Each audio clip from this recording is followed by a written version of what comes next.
nuestro Dios por medio de este estudio bíblico, el día miércoles del año del Señor.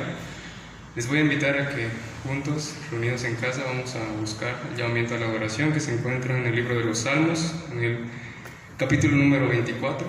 Vamos a leerlo todo completo. Dice la palabra de Dios: de Jehová es la tierra y su plenitud, el mundo y los que en él habitan, porque él la fundó sobre los mares y la afirmó sobre los ríos. ¿Quién subirá al monte de Jehová? ¿Y quién estará en su lugar santo? El limpio de manos y puro de corazón, el que no ha elevado su alma a cosas vanas, ni jurado con engaño. Él recibirá bendición de Jehová y justicia del Dios de salvación. Tal es la generación de los que le buscan, de los que buscan tu rostro, oh Dios de Jacob. Alzad, oh puertas, vuestras cabezas, y alzaos vosotras, puertas eternas, y entrará el Rey de gloria. ¿Quién es este Rey de gloria? Jehová el fuerte y valiente, Jehová el poderoso en batalla. Alzad, oh puertas, vuestras cabezas, y alzaos vosotras, vuestras puertas eternas, y entrará el Rey de gloria. ¿Quién es este Rey de gloria? Jehová de los ejércitos es el Rey de gloria. Bendito Padre que estás en gloria, Señor, te damos muchas gracias por este día que tú nos prestas. Gracias por la vida, Señor, porque nuevamente, Señor, podemos respirar tu misericordia. Gracias, Señor, porque te has apiadado de nosotros, Señor, de cada uno de nosotros, Señor. Gracias por eso. Permite, Señor, que en esta hora, en estos momentos, podamos, Señor, entender tu palabra, Señor, que tú nos abras ese entendimiento, que tú nos des el discernimiento, Señor, porque nosotros por sí mismos no podemos, Señor. Necesitamos de tu sabiduría, Señor, necesitamos de ti. Dale sabiduría al hermano expositor, en este día al hermano Jason. Sé tú con él, Padre, y sé tú con cada uno de mis hermanos que están viendo este video, Señor, y gracias por estos elementos tecnológicos que tú nos permites, Señor. A pesar de este distanciamiento social, podemos estar unidos de esta manera. Gracias, Señor, por eso. Y agrádate tú, Señor, de todo lo que vayamos a hacer. En el nombre de Cristo Jesús. Amén. Hermanos, buenas tardes. Vamos a entonar el himno 466, Renueva.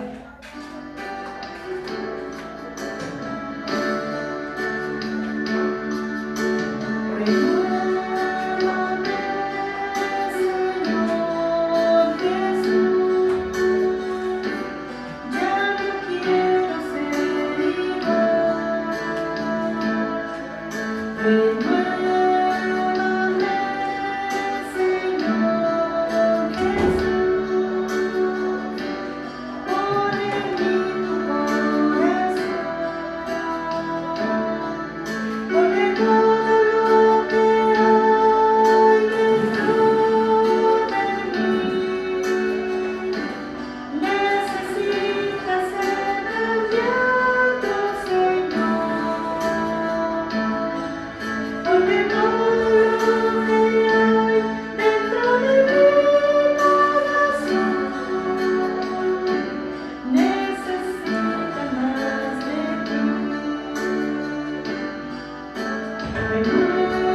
El tercer canto, el número 19, con alma y voz te alabaré.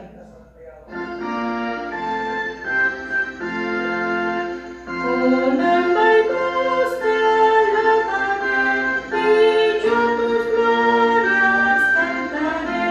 Adoro yo tu majestad, te alabaré por tu verdad. Verdad y gracias solo sobre tu palabra, bendición en tu palabra, bendición. Clame a ti por mi salud, te dio tu ley poder, virtud. Los reyes pues a ti darán, pues tu palabra escucharán y cantarán con dulce son las glorias de tu salvación, las glorias de tu salvación. Hermanos, vamos a continuar con el estudio de la palabra de Dios y estamos en el mes de la Reforma y justamente el 31 de octubre celebramos el 503 aniversario de la Reforma Protestante y vamos a tener un tema especial hoy a cargo de nuestro hermano Carlos Jason, que se llama Las Marcas de la Iglesia, para el cual le damos el lugar a nuestro hermano.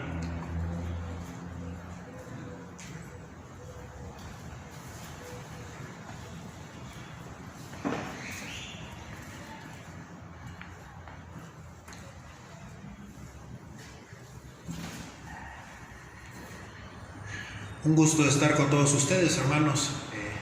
Me complace que Dios, a pesar de esta contingencia en la cual nos encontramos, pues haya provisto estos medios por los cuales la palabra de Dios todavía sigue siendo transmitida. La palabra de Dios no está presa y agradezco a Dios por estos medios que Dios nos otorga. El día de hoy vamos a interrumpir un poquito la serie de enseñanzas que se habían estado dando con motivo de la Semana de la Reforma Protestante. Como lo aludió el pastor hace unos momentos, se celebra este 31 de octubre, el 503 años de la Reforma Protestante, de ese movimiento que cambió, sin lugar a dudas, vino a reformar lo que es la Iglesia. Y bueno, vamos a exponer el tema de las marcas de la Iglesia. Si usted tiene Biblia en su casa, vamos a abrir nuestras Biblias en el libro, la carta de Pablo a Timoteo, primera de Timoteo, capítulo 3, versículo 14 y versículo 15. Son dos versículos que vamos a leer para introducir a este tema de las marcas de la iglesia en el contexto de la reforma, de la semana de la reforma protestante. Primera de Timoteo capítulo 3, versículos 14 y 15 dice de la siguiente manera: esto te escribo, aunque tengo la esperanza de ir pronto a verte, para que si tardo, sepas cómo debes conducirte en la casa de Dios, que es la iglesia del Dios viviente, columna y baluarte de la verdad. Vamos a orar para que sea Dios quien esté dirigiendo esta predicación. Padre, estamos aquí, Señor, con un gran compromiso: exponer tu palabra, ser un portavoz de lo que tú ya has dicho, Señor. No tenemos nada nuevo que agregar, Señor. Simplemente yo te pido que en esta hora me ayudes, Señor, a ser fiel a tu voluntad escrita y a la transmisión de esta palabra a través de este medio, Señor, que tú nos estás proporcionando debido a las circunstancias que todos conocemos. Yo te doy gracias, Señor. Yo te pido que este tema sea de edificación. Danos sabiduría, Padre, a mí como expositor en este día, y a los que están detrás de este monitor, de esta predicación, Señor. Otórgales ese discernimiento, esa sabiduría para que puedan ser edificados los santos. A ti sea la gloria y la honra en el nombre de Jesús. Amén. Amén. Las marcas de la iglesia. Voy a comenzar leyendo estas palabras de Martín Lutero que fueron dichas en la Dieta de Worms. Y estas palabras de Martín Lutero fue llamado a comparecer después de que el 31 de octubre de 1517 fuera él a clavar sus tesis en la catedral de Wittenberg, que no eran otra cosa sino que protestas a los abusos que la iglesia estaba ejerciendo al cobrar indulgencias para el perdón y la remisión de pecados. Lutero mira esto como un abuso hacia los más desprotegidos, y después de que Lutero está leyendo el Nuevo Testamento y alcanza a comprender por la revelación de la palabra que la salvación es por gracia y el justo por la fe vivirá, Lutero es llevado a comparecer para que se retracte de esas tesis que él clavó en la catedral de Wittenberg. Y estas fueron sus palabras, y quiero, a manera de recordatorio, quiero leérselas textualmente como fueron dichas ese día. Dice así: si no me convencen mediante testimonios de las Escrituras o por un razonamiento evidente, puesto que no creo al Papa ni a los concilios, porque consta que han errado frecuentemente y se han contradicho a sí mismos, quedo sujeto a los pasajes de las Escrituras aducidos por mí, y mi conciencia está cautiva a la palabra de Dios. No puedo ni quiero, enfatizo esa parte, no puedo ni quiero retractarme de nada, puesto que no es prudente ni recto obrar contra la conciencia. Que Dios me ayude. Hermanos, Lutero no tenía la intención de dividir a la iglesia. Lutero, al ver la injusticia y la manera ventajosa en que la iglesia estaba ejerciendo el cobro de indulgencias para el perdón de los pecados, lo que Lutero quería era poner en debate académico estos abusos que él estaba presenciando. Ciertamente en aquellos tiempos, hermanos, la iglesia tenía una visión muy diferente en cuanto a lo que ella misma debía hacer. La iglesia tenía intereses políticos, la iglesia estaba envuelta en asuntos de institución jerárquica, y verdaderamente las indulgencias que empezaron a vender por autorización del Papa eran para conseguir recursos y poder financiar todo esto que la iglesia estaba preparando en el contexto político. Las marcas de la iglesia. ¿Qué tiene que ver las marcas de la iglesia con la reforma protestante? Tiene que ver mucho. ¿Por qué? Porque la iglesia perdió su distintivo en ese entonces. En esos tiempos la iglesia perdió su rumbo, no se distinguía como se tiene que distinguir la iglesia santa de Jesús de acuerdo a lo que dicen las Escrituras. Voy a leerles esto para comenzar con las marcas de la iglesia. Fue la Reforma Protestante la que trajo de nuevo a primer plano la verdad acerca de la naturaleza de la iglesia, ya que la iglesia, por sus aspiraciones políticas, se transformó en algo equívoco a su naturaleza. La iglesia se había desviado por un rumbo diferente, tenía aspiraciones políticas, tenía acuerdos políticos, y era debido a esto que la naturaleza de la iglesia estaba siendo trastocada.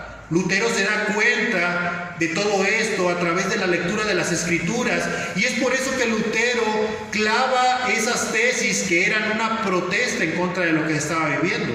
Por eso se le llama Reforma Protestante, porque fue una protesta en contra de lo que la iglesia estaba haciendo y lo que las Escrituras verdaderamente decían acerca del llamado de la iglesia.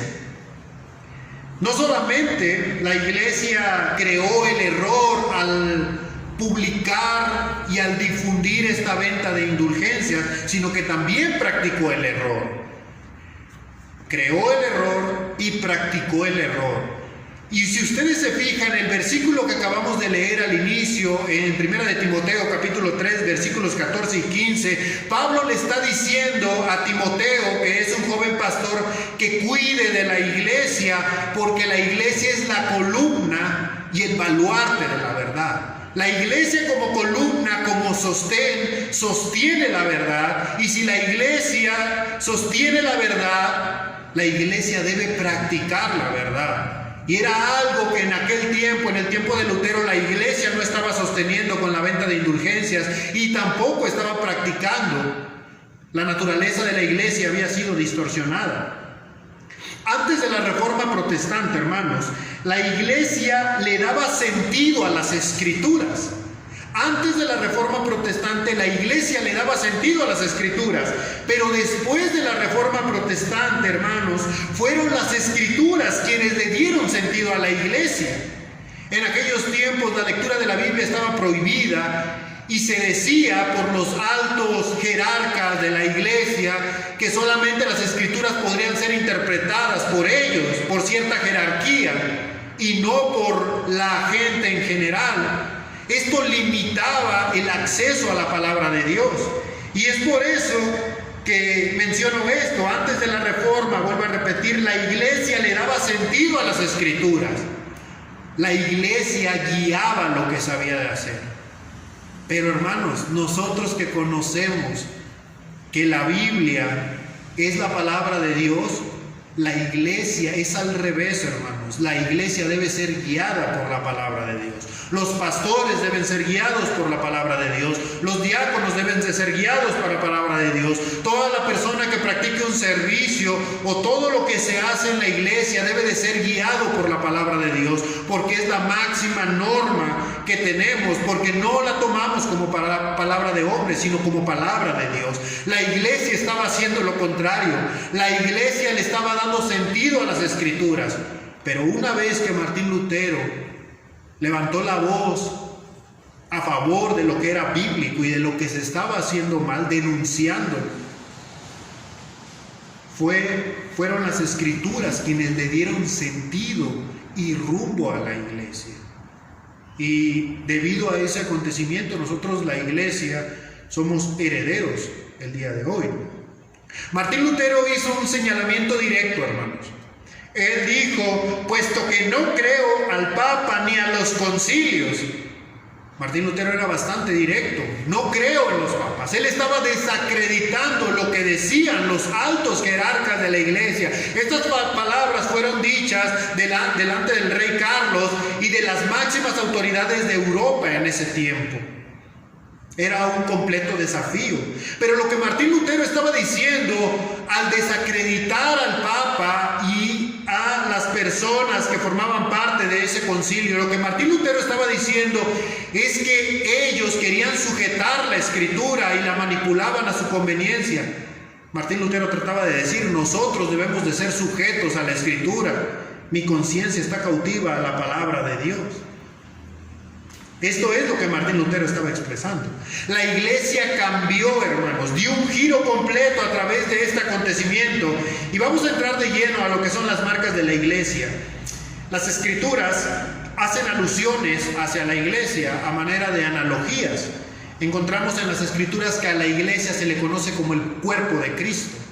Se le conoce a la iglesia como el cuerpo de Cristo porque sus funciones que tiene la iglesia es una alusión a las funciones que la iglesia tiene. La iglesia es conocida en las Escrituras como el cuerpo de Cristo, el templo del Espíritu, la novia. La iglesia también se asemeja a una novia en una analogía que hacen las Escrituras. También otra analogía que encontramos es llamándole a la iglesia la Nueva Jerusalén, la columna y baluarte de la verdad, que es el texto que nosotros ocupamos en un inicio. Realmente, hermanos, la iglesia es la comunidad en la cual los salvos participan. La palabra iglesia, hermanos, en el Nuevo Testamento viene del griego eclesia, de la raíz caleo, que quiere decir llamar o convocar. La iglesia, dicho de otra manera, la iglesia son los llamados. Si queremos hacer una traducción, la iglesia son los llamados o aquellos que se congregan. Efectivamente, hermanos, la iglesia son los llamados que por la gracia de Dios y la obra del Espíritu respondieron al llamamiento eficaz de Dios. La iglesia es una comunidad de santos, de personas que han sido apartadas del mundo para llevar a cabo los propósitos de redención de Dios. Esa es la iglesia. Y la iglesia, hermanos, no es un edificio de 4 paredes. La iglesia somos tú y yo. Somos aquellos que formamos parte de esta comunidad de redimidos que han creído por la obra y la gracia de Dios en el Espíritu Santo. Esa es la iglesia, hermanos. Y vamos a pasar a lo que son las marcas de la iglesia. ¿Por qué le llamamos las marcas de la iglesia? Hermanos, las marcas de la iglesia nos indican dónde está la iglesia. Son indicadores para distinguir a la iglesia de sus muchas imitaciones. Cuando se dio la Reforma Protestante, ciertamente se volvió a las Escrituras. La Reforma Protestante tenía como objetivo poner a las Escrituras como la autoridad máxima y a Cristo como cabeza de la iglesia, desplazando toda autoridad humana, papal y jerárquica. Las marcas de la iglesia, vamos a ver 3 aspectos, y estas marcas nos indican dónde está la iglesia verdadera. Son indicadores para distinguir a la verdadera iglesia de Cristo de sus muchas y múltiples indicaciones. La primera, hermanos, la primera marca de la iglesia es la predicación pura de la palabra de Dios. Esta marca, este distintivo que debe de tener la iglesia frente a sus imitadoras, es la predicación pura del Evangelio. Es considerado como uno de los más importantes, o bueno, yo diría el más importante, porque la predicación pura, hermanos, cuando nosotros escuchamos predicación pura, que quiero decir predicación bíblica, predicación de la palabra de Dios, es donde nosotros podemos darnos cuenta que ahí está la iglesia. Juan, versículo 8, el Evangelio de Juan, capítulo 8, versículo 31, dice de la siguiente manera.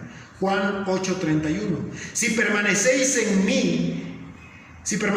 mi palabra, seréis verdaderamente mis discípulos y conoceréis la verdad, y la verdad os hará libres. Una característica de la verdadera iglesia de Dios es que permanece en la palabra, pero no adultera la palabra, hermanos. La palabra está por encima de todo. La palabra de Dios es la autoridad máxima, porque las Escrituras fueron inspiradas por Dios. Toda la Escritura es inspirada por Dios y útil para enseñar, para redarguir, para corregir y para instruir en justicia, a fin de que el hombre de Dios sea perfecto y enteramente preparado para toda buena obra. Si hay algo por lo cual se debe preocupar la iglesia, hermanos, es por aprender la palabra de Dios, por enseñar la palabra de Dios y por vivir la palabra de Dios. ¿Quieres ver cuál es la iglesia verdadera? Es aquella que busca la pureza de la palabra de Dios y que intenta enseñarla, intenta vivirla, porque estos son los verdaderos discípulos, afirma nuestro Señor Jesucristo. Y esa verdad ha hecho libre a la iglesia. La iglesia es la columna, la que sostiene y la que guarda la verdad, el baluarte de la verdad. En Primera de Juan, capítulo 4, versículo 1 al 3 leemos: el que me ama, mi palabra guardará, y mi Padre le amará, y vendremos a él y haremos morada con él. Evangelio de Juan, capítulo 4, versículo 1 al 3. El que me ama, mi palabra guardará, y mi Padre le amará, y vendremos a él y haremos morada con él. Si la iglesia de Dios es el templo del Espíritu Santo, y el Espíritu Santo es Dios, y Dios está en la iglesia, esta iglesia guarda la palabra de Dios. Martín Lutero, al clavar esas 95 tesis, estaba diciendo: hay algo que ustedes están haciendo que la Escritura no dice. Fue un llamado a volver a las Escrituras, fue un llamado a retomar las Escrituras, y no solamente a los altos jerarcas, sino a todas las personas, para que puedan vivir rectamente como Dios quiere que nosotros vivamos. Ahora, la primera marca de la iglesia, como lo hemos estado explicando, es la predicación pura de la palabra de Dios. Esta marca tiene sus implicaciones, hermanos. La implicación número 1 es que la palabra es lo principal y la prioridad en los cultos y la vida congregacional. Se me viene a la mente el Salmo 138:2: porque has engrandecido tu nombre y tu palabra sobre todas las cosas. Todo lo que nosotros hacemos en la iglesia, todo lo que nosotros decimos en la iglesia, todo lo que nosotros afirmamos en la iglesia, todo lo que nosotros defendemos en la iglesia, todo lo que nosotros practicamos, todo lo que nosotros enseñamos, todo lo que nosotros aspiramos a hacer como iglesia se encuentra revelado y sustentado por la palabra de Dios. ¿Cuál es la implicación de que una marca distintiva de la iglesia verdadera sobre las falsas sea la predicación pura de la palabra de Dios? Es que la palabra ocupa el lugar central de toda la iglesia. Lo que vaya a hacer la iglesia en cuanto a su culto de adoración, el centro de todo es la palabra. La adoración conforme a la palabra, la predicación conforme a la palabra, el ordenamiento de la iglesia conforme a la palabra, el tipo de gobierno de la iglesia conforme a la palabra. Por eso decía al inicio de la primera marca de la iglesia, que es la predicación pura de la palabra, que es la más importante, porque de ahí derivan las otras dos marcas que vamos a ver a continuación. Segunda implicación: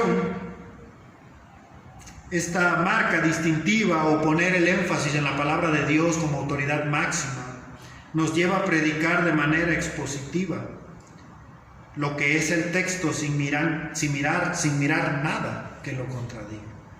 La predicación expositiva, hermanos, tiene que ver con que nosotros no creamos otra nueva palabra, sino que nosotros somos portavoces de lo que ya ha sido escrito. Nosotros no venimos a inventar, nosotros venimos a exponer lo que ya está escrito y lo que se nos ha sido transmitido fielmente de una larga cadena de eslabones que se remonta a Cristo y a los apóstoles. La implicación que debe tener esta marca es que debe de ser la prioridad en los cultos y en todo lo que hagamos como congregación, y nos lleva a una predicación fiel, hermanos. Y otra de las implicaciones que debe tener en la iglesia es que nos debe de llevar a un compromiso de estudiar y hacer discípulos. Si la marca distintiva de la iglesia es la palabra de Dios, y aquellos que aman a Dios guardan la palabra, y aquellos verdaderos discípulos son conocidos por atesorar la palabra, debe de haber un profundo deseo de estudiar la palabra. Y debe de haber un profundo deseo por enseñar y transmitir eso que nos ha transformado y que nos ha cambiado y que nos ha dado la libertad, la cual nos distingue que verdaderamente somos hijos de Dios. La iglesia debe de estar ocupada en algo, hermano. Y la iglesia debe estar ocupada en estudiar la palabra pura de Dios y hacer discípulos. Porque la iglesia, hermanos, la iglesia es el medio que Dios ha puesto para que su reino avance. Qué importante es esto, hermano. ¿De qué nos distinguimos nosotros como iglesia a otras imitaciones o a otro tipo de expresión que quiera afirmar ser la iglesia de Cristo, en que nosotros tenemos la verdad y no inventamos la verdad, sino que la tomamos de la palabra revelada, estudiamos la verdad está en el centro de todo lo que hacemos y hacemos discípulos con el fin de que Dios sea glorificado y contribuir a la expansión de su reino? Esa es la marca número 1 de la iglesia. Y tal vez la más importante, la más importante, la predicación pura de la palabra de Dios. Todo gira en torno a ello, hermanos. Otra marca distintiva de la iglesia es la correcta administración de los sacramentos. ¿Por qué decía yo que la palabra de Dios es lo más importante? Porque los sacramentos, hermanos, deben ser administrados conforme a la palabra de Dios, porque son ordenados por la misma. La Biblia, hermanos, ¿y por qué son importantes los sacramentos? ¿Por qué la iglesia debe de distinguirse de los demás por sus sacramentos, hermanos? La Biblia está repleta de mandamientos. Cuando nosotros abrimos la Biblia, leemos la voluntad de Dios, que es expresada en mandamientos y en ordenanzas. Los sacramentos, hermanos, representan la manera más básica de obediencia del pueblo de Dios. Voy a volverlo a repetir. Los sacramentos representan la forma más básica de obediencia de una persona que afirma ser creyente. El bautismo. Fue ordenado ir y bautizarlos para que sea testimonio de que han creído efectivamente. La cena del Señor son instituciones que fueron dadas en la palabra de Dios, y estos sacramentos, hermanos, son obediencias y participamos como iglesia, como congregación de estos sacramentos conforme a las Escrituras. Y vuelvo a enfatizar este punto, no vamos a verlos a detalle, pero lo que sí quiero enfatizar es que estos sacramentos, hermanos, que les he mencionado, son una manera de expresión de la manera más básica de obediencia. Es una manera básica de obedecer a Dios. En comunidad lo hacemos. Los sacramentos, hermanos, no son administrados por personas con poderes especiales, como algunas denominaciones lo afirman, sino es la misma congregación, los mismos santos de la iglesia que participan de los sacramentos y que administran los sacramentos. Este es el punto número 2. ¿En qué se distingue la iglesia, hermanos? La predicación pura del Evangelio, la administración de los sacramentos como una forma básica de obediencia y de sometimiento a lo que Dios ha dejado escrito. El punto número 3 es la disciplina en la iglesia.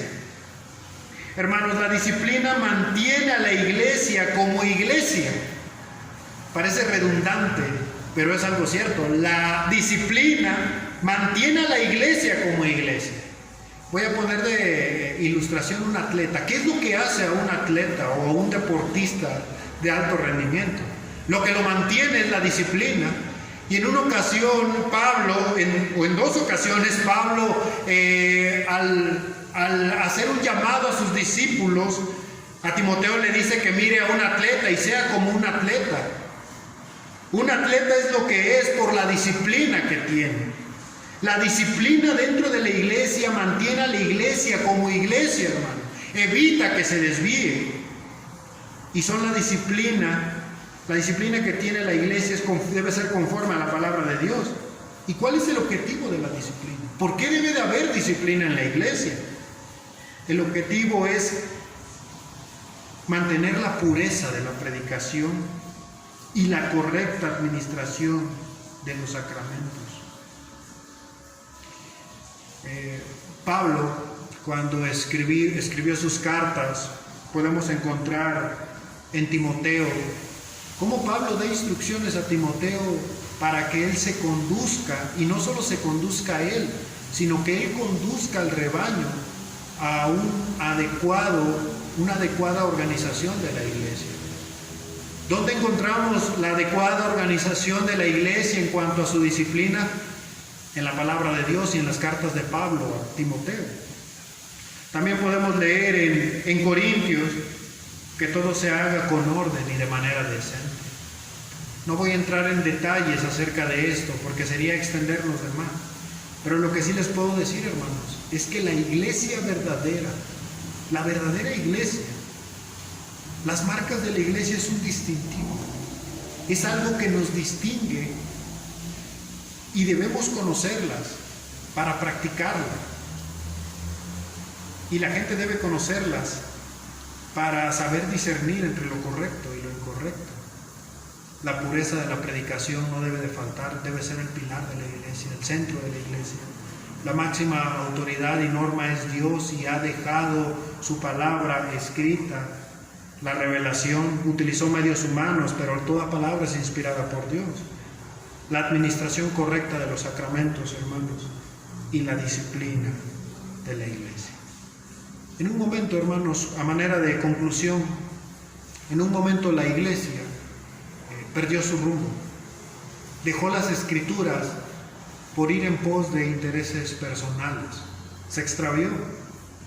Pero la reforma protestante vino de nuevo, le devolvió de nuevo la naturaleza de la iglesia. La iglesia debe ser guiada por la palabra de Dios.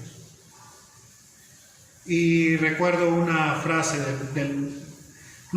antes de decir esta frase, Lutero no tenía la intención de dividir la iglesia.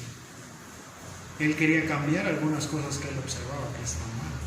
Pero hermanos, debemos de entender y darle lectura a lo que pasó en la Reforma Protestante. Cuando uno persigue la verdad, hermanos, es inevitable separarse del error. En la mentira, hermanos, hay espacio para la verdad, pero en la verdad no hay ningún espacio para la mentira. Y al final, hermanos, pues, como decía una vez el pastor MacArthur, es mejor estar divididos por la verdad que unidos por la mentira. La iglesia de Dios tomó un rumbo diferente a raíz de esa reforma protestante. Y no digo que tomó un nuevo rumbo, sino tomó el rumbo que un día se descuidó. Porque solamente hay una sola iglesia de Dios, y esa es pura y santa, hermanos. Estas fueron las marcas de la iglesia, hermanos. No olvidemos que la predicación es el centro, la correcta administración de los sacramentos y, por supuesto, hermanos, la disciplina que todo creyente debe tener y sujetarse a las Escrituras. Dios les bendiga, hermanos. Hermanos, como himno de respuesta al mensaje vamos a entonar el número 9, Santa Biblia. Soy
depositando nuestras ofrendas y nuestros diezmos y seguirles recordando que, pues aparte, sabemos que el Señor nos bendice de muchas maneras y en gran manera, y cuando sea posible, hermanos, venir a depositarlas o dejarlas con la autoridad que se requiere. Vamos a leer el texto que se encuentra en 2 de Corintios 9:7. Dice así: cada uno dé como propuso en su corazón, no con tristeza ni por necesidad, porque Dios ama al dador alegre.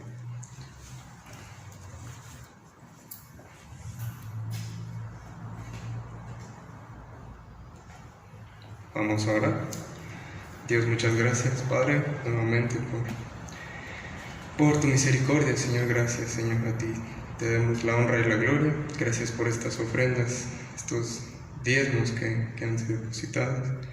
Sabemos que son momentos difíciles, Señor, pero estamos confiados en ti. Tu día a día nos bendice, Señor, en gran manera. Nos das la vida, Señor, y eso ya es mucho, Señor. Te damos las gracias por ello. Gracias, Padre, porque sigues teniendo misericordia de nosotros a pesar de lo que somos. Perdónanos, Señor, porque reconocemos que te fallamos diariamente. Y sé tú, Padre, quien de la inteligencia, quien de la sabiduría, las personas correspondientes, Padre, de esta iglesia, para administrar estos recursos que únicamente son para tu obra, Padre. Gracias, Padre, por eso. En nombre de Cristo Jesús. Amén. Vamos a terminar este tiempo dando gracias a Dios por su palabra, y pues tenemos la invitación a seguir adelante.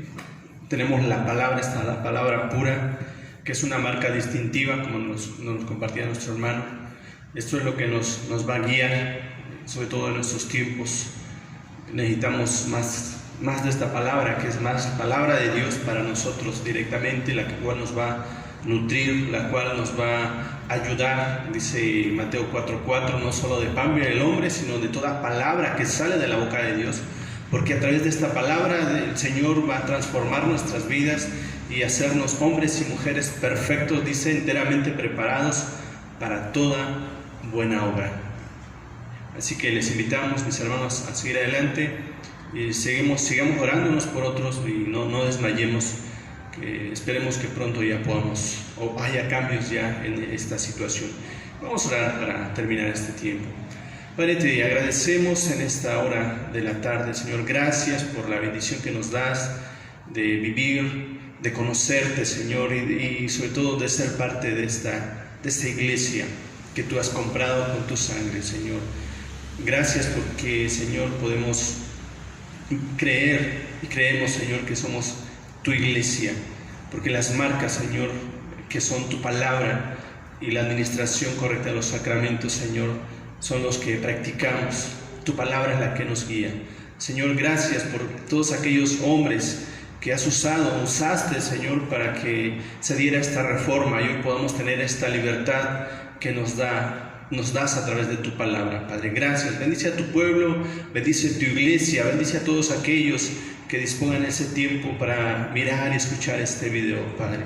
Y síguenos ayudando, síguenos sosteniendo y sobre todo perseverando, Señor, sobre todo. En esta hora oramos y gracias por este tiempo, gracias por la alabanza, por tu palabra y sobre todo gracias porque hasta aquí nos has ayudado y nos has bendecido a pesar de nosotros, Padre. Gracias en el nombre de Jesús. Y ahora, amados hermanos, amada iglesia, que la gracia de nuestro Señor Jesucristo sea con todos y cada uno de vosotros y con vuestras familias, ahora y siempre. Amén.